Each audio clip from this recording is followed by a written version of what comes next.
m'appelle Tiffaine, je suis militante chez Greenpeace, le groupe local à La Réunion. Ce soir, on a éteint des enseignes et des panneaux lumineux. On a éteint des lampadaires aussi.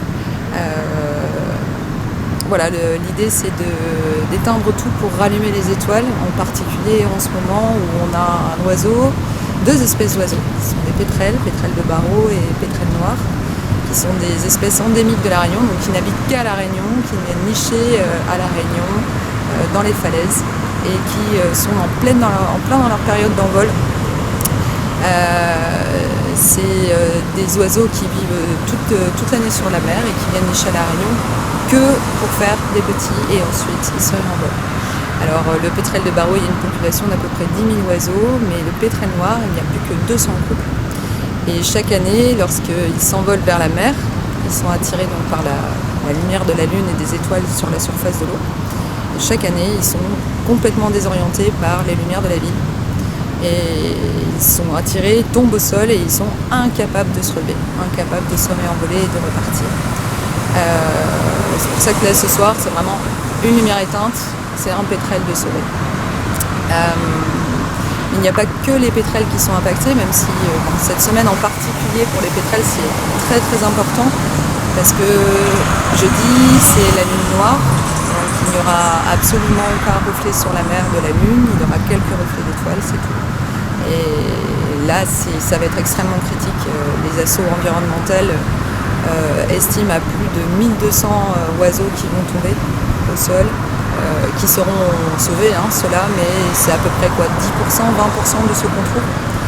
Donc pour le pétrel noir, c'est peut-être la disparition d'une espèce qu'on est en train de vivre. Les lumières de la ville, c'est donc un gros impact sur la biodiversité. Ça perturbe donc les pétrels, ça perturbe aussi les tortues, ça désoriente les chauves-souris. C'est la deuxième cause de mortalité pour les insectes après les pesticides. Et puis ça a un impact aussi sur la santé humaine. Ça a été reconnu, l'Académie de médecine a reconnu le fait et classé le fait que la pollution lumineuse, on appelle ça pollution lumineuse du coup, est un perturbateur endocrinien, comme d'autres perturbateurs endocriniens qui existent, comme les colorants bleus qu'il y a dans les bonbons, par exemple. Et au-delà de ça, c'est aussi une énorme quantité d'argent dépensé, gaspillé, du bien public. C'est-à-dire qu'à La Réunion, l'éclairage public, c'est 90 000 lampadaires.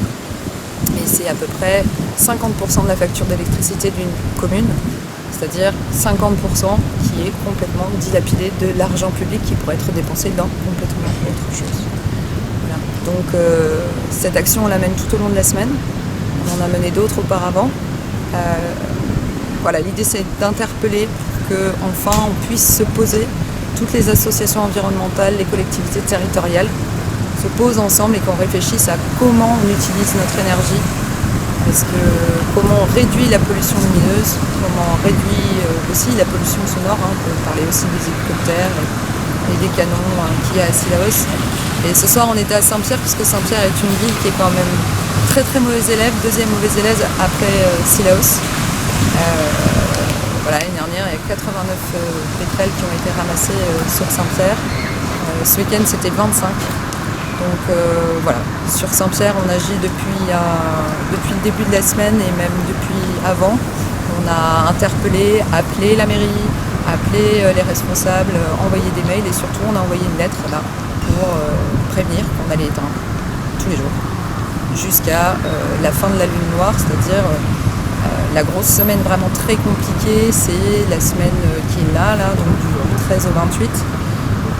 Et toute la saison des pétrels, c'est du 7 avril au 3 mai. Et donc en fait, sur une année, cet effort qui pourrait permettre de sauver une espèce, il est minime quand on le considère. Voilà. Demander uniquement aux citoyens d'éteindre leur spot, d'éteindre les lumières, c'est pas suffisant, c'est les communes. Les communes doivent montrer l'exemple avant toute chose.